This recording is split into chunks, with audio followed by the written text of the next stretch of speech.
Tatlong bulaklak, isang gubat. Si Lira, si Dahlia, at si Sampra. Tatlong bulaklak na parang magkakaiba ang puso, pero iisa ang ugat. Mahinhin, matapang, at misteryosa. Sila ang tatlong lingaw-ngaw ng gubat. Sa bawat araw na lumilipas, lumalalim ang kanilang ugnayan. Habang patuloy silang nangungulila sa isang bagay na di nila mabigkas.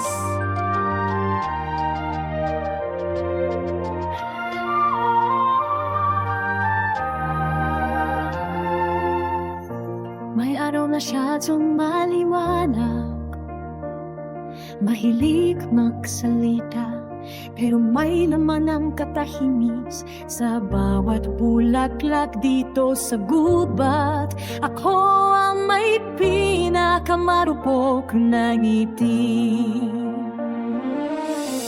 Mahilig akong mabilang ng bituin, magbatawad kahit hindi humingi ng sorry. Kung puso ang tanong, ako'y laging tapat, kahit hindi ako ang pinili.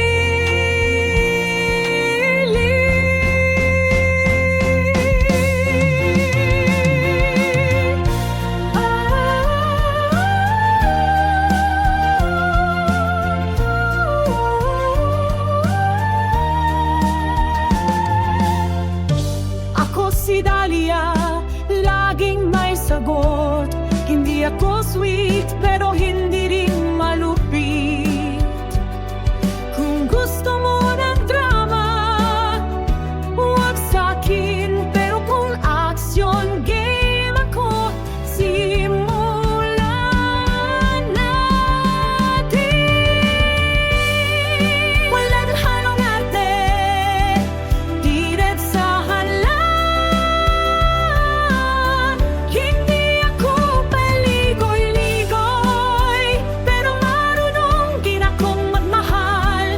Basta wag mo akong paasahin, dahil kapag nasaktan, may tinig ako, di mo kakayanin.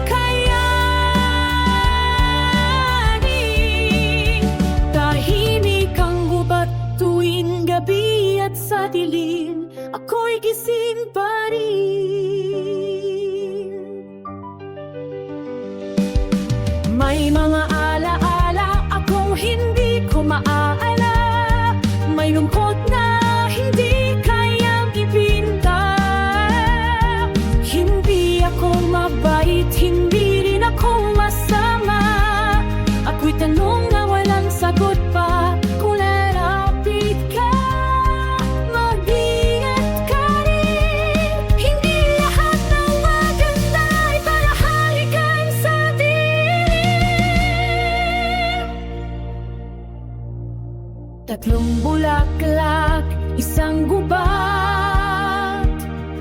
Tatlong puso, iisang alamat. Iba-iba ang kulay, iba